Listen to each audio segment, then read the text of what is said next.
I'm going to go ahead and go through two more slides. That'll make me feel very comfortable where we're ending today. We already talked about phagocytosis, so now this one covers those non-phagocytic killing that does occur. So we have eosinophils, neutrophils, and natural killer lymphocytes that all are involved with non-phagocytic killing. The eosinophils, remember those are the ones I said when you have a higher number of eosinophils in your white blood count, that is an indication of either allergies or parasitic worms. Okay?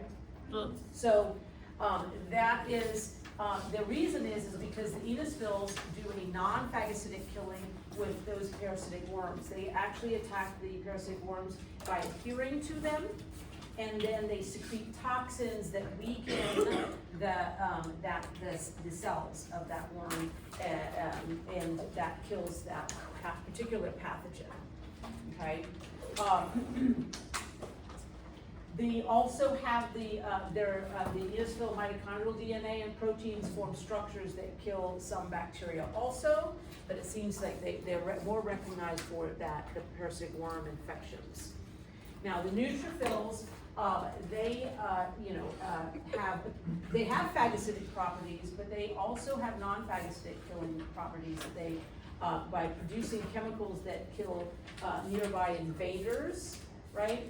What they do is they produce these protein fibers that will interact with the bacteria and with each other to create the neutrophil extracellular traps, or nets.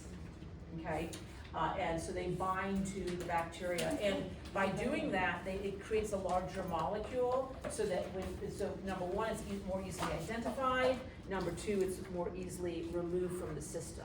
Right, a small single cell is a little more difficult to get out of the system than these larger structures.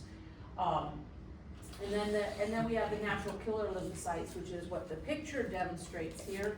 And the natural killer lymphocytes, they secrete toxins onto the surface of your virally infected. So your lymphocytes are the ones that we see higher numbers when you have viral infections. So it's no big surprise here where we're seeing these natural killer lymphocytes, non-specific, yes, but they are able to recognize those cells that are virally infected, and they'll secrete toxins that will cause cell death. Okay. They will also, though, not just virally infected cells, but they also will recognize tumor cells. So cells that are undergoing cell division that's kind of out of control, because these cells generally display surface receptors and proteins that are that indicate that there's a problem, right? Because they're busy, they're just dividing out of control, so they're not following all of the processes that they should. Okay, so they are going to be able to recognize those. All right. So they can differentiate between normal body cells versus those that are tumor cells. And then the last one I'm going to cover for today is interferons. The interferons, we have our protein molecules that are released by host cells to non-specifically inhibit the spread of viral infections. So this is a protein molecule that is produced by a virally infected cell to communicate to surrounding neighbor cells. You know, ramp up your protection, because I'm infected, I don't want you to, that cell, that virally infected cell is likely going to die, right, from this viral infection, but is communicating to surrounding neighboring cells to trigger them to start producing these antiviral proteins.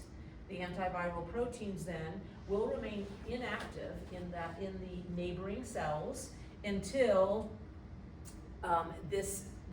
until the virus tries to infect them. When they get infected by the virus, that activates those antiviral proteins to then work on their job, which is to then degrade, say, viral DNA and as well as block replication, so that DNA replication and RNA replication, so as to prevent then that cell from multiplying and synthesizing within the cell. There are two types of interferons. Type 1 consists of alpha and beta interferons, and they are produced by epithelial cells, leukocytes, fibroblasts, and what they do is, when released, the interferon interacts with a cell surface receptor on on neighboring cells. That sends a signal across. It doesn't enter into the cell. Just the interaction with the cell surface receptor sends a signal across to across that cell membrane into the cell. And what it does is it triggers that cell to alter its genetic expression and produce these antiviral proteins. Okay.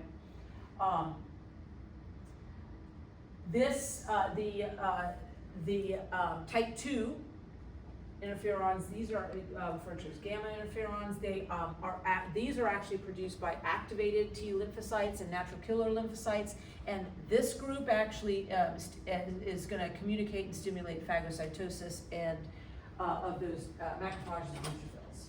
Okay, so type 2 works a little bit different than the type 1 does. Type 1 is though the one that we see with the virally stimulating those the production of those antiviral proteins.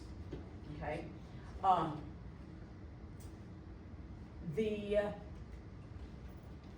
on. I had a thought going through my head and it popped right back out. What did it say? Let's see.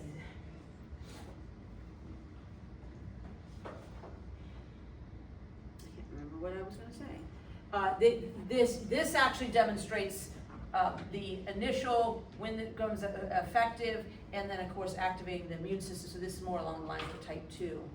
Oh, I know what I was going to say. This is going to it be functioning against tumor cells also. So interferons do play a role in cancer, in the controlling cancer genes and tumor suppression also. So virally infected as well as cancer cells, so that causing that tumor suppression. All right, so I'm going to stop here for this module, which leaves me on Monday to cover the complement system. So we'll talk about that. We'll talk about the inflammatory response, and we'll cover the fever. Okay, so that's what's left to be covered that won't be on, those three won't be on the quiz because we haven't covered them yet, right? So this interferons, everything we've covered so far, phagocytosis, interferons, non-phagocytic activity, those type of things, as well as